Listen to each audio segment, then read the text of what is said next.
There's also things that were never in the games that they just flat out made up. Like, did you know that Simon Belmont's whip literally has a mind of its own? I'm not going to do anything, but my whip is going to whoop you.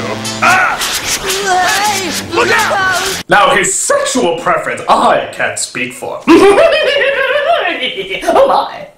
Yeah, it's pretty easy to make fun of this guy, especially when you see how he's defeated half of the time. A bag. The greatest vampire hunter in the world is defeated by a bag. This guy couldn't defeat Count Chocula. Of course. Also, isn't Kevin's mother worried about him? I mean, there's gotta be missing posters all throughout the neighborhood. Wouldn't you be worried sick? In fact, in the first episode, he actually has a chance to go back, but decides not to. That's a good lesson for the kids, right? If it comes down to video games or your family, always pick the fucking video games.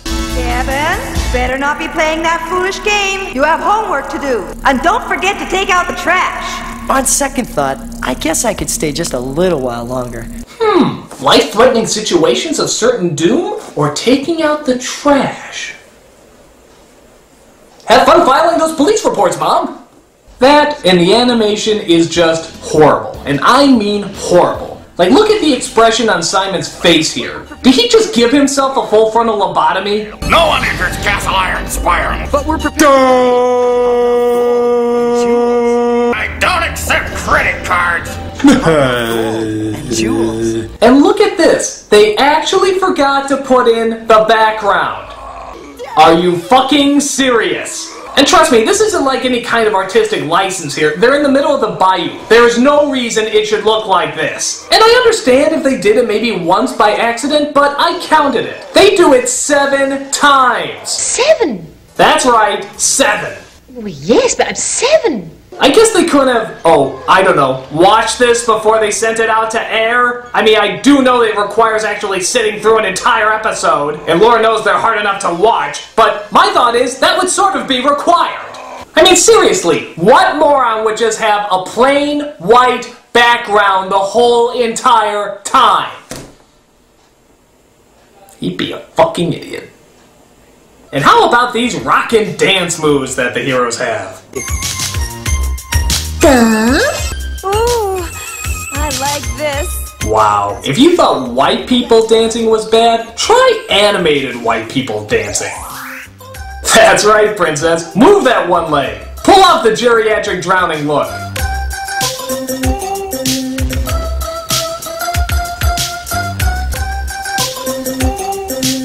As the show sadly got more and more popular, they actually decided to add a new character just blatantly called Game Boy.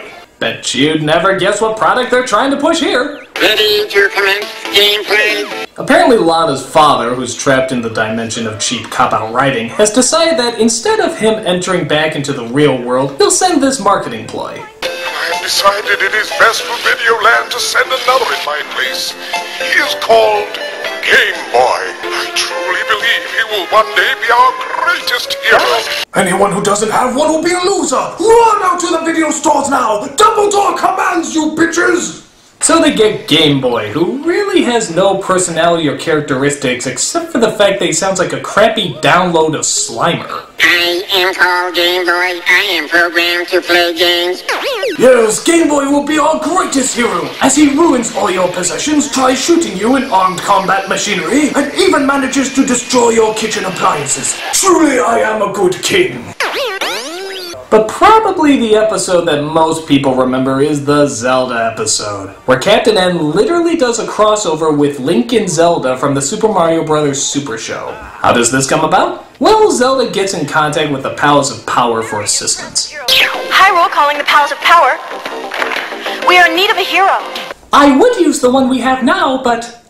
Well, excuse... Yeah, that's not gonna work. So Kevin works his way down to Hyrule because they heard rumors that Ganon is not yet destroyed, and may actually be regaining his power. You're a real video legend where I come from, Link. That's why your name never appears in the title. Zelda knows how to pay for top billing. But it's weird, because it's the same voice actors, but not exactly the same design. I mean, Link looks like he got stuck in a fucking potato sack. When did the character look like that? And Zelda probably doesn't look any better. Whoa, boy! When did Zelda go all naval?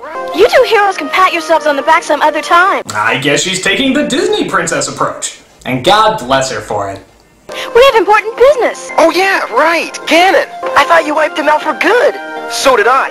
But we just heard a rumor that someone's trying to bring him back. They're searching for a magic potion that will restore his power. We've got to find it first. Ah yes, I remember that magic element that was meant to bring back an evil that was almost destroyed. In fact, I was there. I was there when the strength of men fell. Cast it into the fire! Destroy it! No! Suck my big fat meatballs! Mario! Mario! It should have ended that day. There is no strength left in the world of plumbers. Anyway, Kevin, Link, Zelda, and Game Boy all travel to the village to see if they can find any info on the Potion of Power. Excuse me? Don't be afraid. I like how the peasants actually dress more royally than Zelda does. That's a pretty bad sign. Heads up! Thank you for saving my son, kind sir. Please, take this as a reward. It's a map to an ancient desert palace that will unlock the potion of power you seek. All us peasants carry maps to potions of power. It's like backward hats, it just caught on. So as they continue on their quest, they find that Link isn't exactly a fan of Kevin, as they constantly try to show off in front of each other. In case you haven't noticed, this isn't a game. I just can't stand here and watch. Yeah, right. I'll get it. You're the hotshot game master. My cock's bigger than your cock. My cock's double the size that yours is. But can you really blame him for getting upset? Zelda kisses Kevin in like a millisecond. Hasn't Link been trying to get her to do that for years? We did it! We saved Hyrule thanks to you! You fucking cock tease? Was saving your ass over and over just not enough to get a little visit to first base? Fuck you! So they fight through all sorts of baddies until they finally get to the Potion of Power, guarded by a knight named Metalhead. He's got Zelda! No kidding! Zelda captured, that's what rarely happens. But Eggplant and Hippo get the potion as they give it to Ganon to help him regain his strength.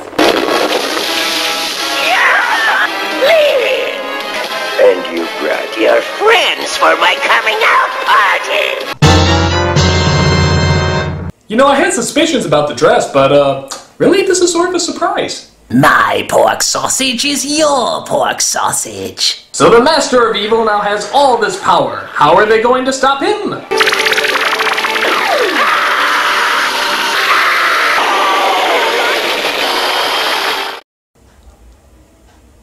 So Ganon's a bit of a puss, who knew? The best team of heroes ever. Alright! Let's celebrate by pretending to make a pizza! So that's Captain N the Game Master. What a load of dumb. It's just like playing a real video game minus the process of actually enjoying it. In fact, I wish this was a video game. That way I could just use my Game Genie to jump all the way to the end credits, whose names coincidentally all happen to be Alan Smithy. Me personally, I can't wait for half the cast of the show to turn up on Video Game Confessions. Oi, you don't want to hear that. It involves Mother Brain's genitalia. Alright, God! Told you. I'm a nostalgia critic, I remember it so you don't have to. Captain N, the Game Master.